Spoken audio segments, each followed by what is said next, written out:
मैं डॉक्टर रेखा जोशी नितिन क्लासेस में आपका हार्दिक स्वागत करती हूँ। व्याकरण के सीरीज में यह हमारा 10वां अध्याय है। इसके पहले जो वीडियो बनाया था 9वां, उसमें हमने विभक्ति के बारे में चर्चा की थी।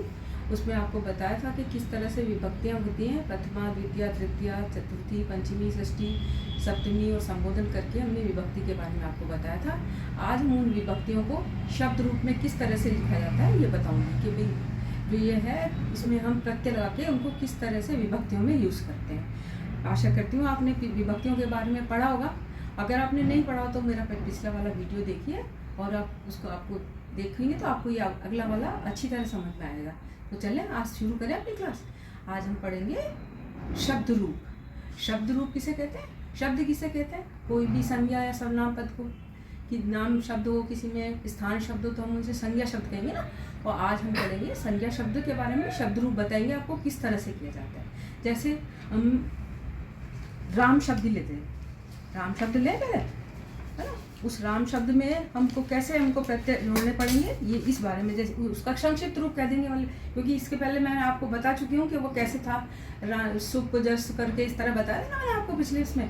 तो आज हम उसी को ही आपको शॉर्ट फॉर्म में बताएंगे। देखिए कैसे करते हैं। जैसे राम शब्द लेते हैं अपन। राम शब्द है, राम शब्द यह है अकारांत पुल्लिंग शब्द है। राम अकारांत क्यों है ये? क्योंकि इसके में ए जुड़ा हुआ है।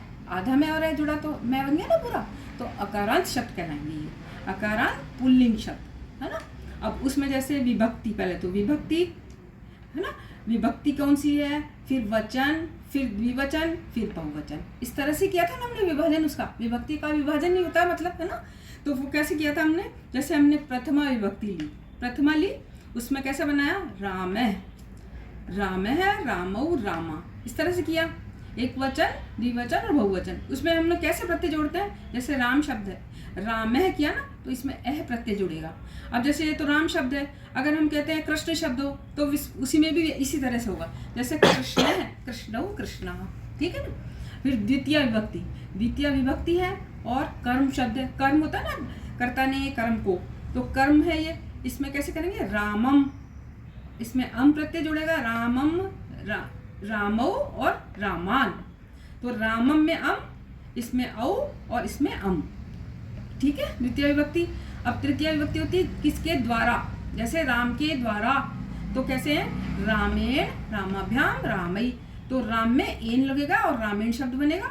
इसमें आभ्याम शब्द लग के रामाभ्याम दो, और रामई बहुवचन, इसमें आई लगेगा, ये आई लग के और बिंदी लगेगी, ठीक है। अब चतुर्थी थी रामाय। रामाय किसी के लिए था? संप्रदान शब्द, किसी के लिए।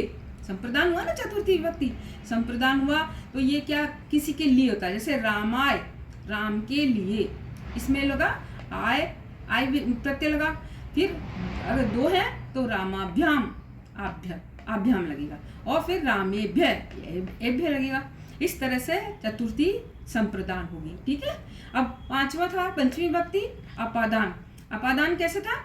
किसी से चीज को अलग करना। जैसे रामात, राम से अलग करना, वापस नहीं जोड़ लेना है उसको। तो रामात, आत आया, फिर रामाभ्याम, रामेभ्य, पंचमी इस तरह से। फिर षष्ठी थी संबंध, किसी का किसी के साथ जो संबंध होता है, का के की बताया था ना आपको। षष्ठी विभक्ति रामस्य, इसमें प्रत्यय कैसे जुड़ेगा? अस्य। रामयो में अयो, रामाणाम में आनाम, आनाम प्रत्यय जुड़ेगा, है ना। और संबोधन तो है ही। फिर संबोधन में फिर ये सप्तमी विभक्ति रामे, रामयो और रामेशु, ठीक है। अपादान बताया था आपको, ये अधिकरण, अपादान सब आपको कल बता चुकी हूँ, उसको आपको रिवाइज करना पड़ेगा। और फिर संबोधन में तो वही वापस प्रथमा ही रिपीट होती है, हे राम है, हे रामो और हे रामा। अब आप इसमें सोच रहे होंगे कि आपने तो आनाम शब्द बोला और यहाँ रामाणाम क्यों हुआ? फिर नय को नय कैसे हो गया? होती है ना ये क्यूरियोसिटी। तो इसका मतलब होता है, एक हमारे संस्कृत में एक नियम है, रसाभ्याम नोन समान पदे। अगर र और श होता है तो उस नय को नय हो जाता है, इसलिए इसमें रामाणाम हो गया शब्द, ठीक है। समझ में आ गया ना। तो ये तो है शब्द रूप अकारांत पुल्लिंग। अच्छा, अब नपुंसक लिंग में क्या होता है? नपुंसक लिंग शब्द जैसे होता है ना, फलम, मैंने आपको बताया था फलम। तो जैसे उसमें क्या होगा? प्रथमा होगी फलम, अम शब्द, अम प्रत्यय जुड़ा। फलम, फले, दो फल, ए जुड़ा, और फलानी, आनी जुड़ा, ये प्रथमा। और द्वितीय भी फिर ऐसी होती है, फलम, फले, फलानी, इस तरह से हुआ। और तृतीया से फिर वही रामेन की तरह शुरू है, फलेन फलाभ्याम फले, इसलिए इसमें सिर्फ 2 विभक्तियों का चेंज है, बाकी सब पुल्लिंग की तरह ही होगी। अच्छा, ये तो हो गया पुल्लिंग और नपुंसकलिंग। अब एक पता स्त्रीलिंग। स्त्रीलिंग में कैसे होता है, जैसे रमा, लता, बालिका, जिसमें आ लगता है, जिस शब्द में आ लग जाता है वैसे स्त्रीलिंग कहलाता है अधिकतर। उसमें जैसे रमा में कैसे होगा, रमा आ रमे ए रमा, इस तरह बनेगा, रमा रमे रमा। फिर द्वितीय में मतलब उसमें कर्म में कैसे, रमाम आम हुआ, फिर रमे रमहा, ठीक है। फिर तृतीया रमया, तृतीय मीन्स वही करण जिसके द्वारा किया जा रहा है, रम में आया, रमाभ्याम में आभ्याम, रमाभि में आभि। और चतुर्थी वही के लिए तो रमा यही आई जुड़ा, फिर वही रमाभ्याम, फिर रमाभ्य, इसमें एभ्य जुड़ा, ठीक है। फिर षष्ठी संबंध के लिए रमाया, सॉरी पंचमी, रमाया आया जुड़ा, रमाभ्याम और रमेभ्य, इस तरह से हो गया।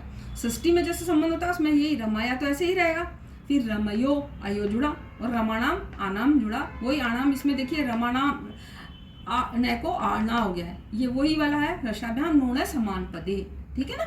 सप्तमी होता है रमायाम, आयाम प्रत्यय जुड़ेगा इसमें, है ना, और अयो और रमासु आसु प्रत्यय, फिर वही हे रमे और हे रमा। इस तरह से तीनों जो शब्द रूप है वो तीनों इस तरह से आपको याद करने पड़ेंगे। और इसमें राम की तरह आप कृष्ण भी याद कर सकते हैं, और जिस शब्द में भी ए पीछे जुड़े वो आप कर सकते हैं। और उसके लिए था जो नपुंसकलिंग था, जो शब्द स्त्रीलिंग में भी नहीं होते और पुल्लिंग में नहीं होते, वो स्त्रीलिंग जैसे फलन फले फलानी, उनका अलग तरेगा, और तृतीया से वो दोनों कॉमन हो जाएंगे।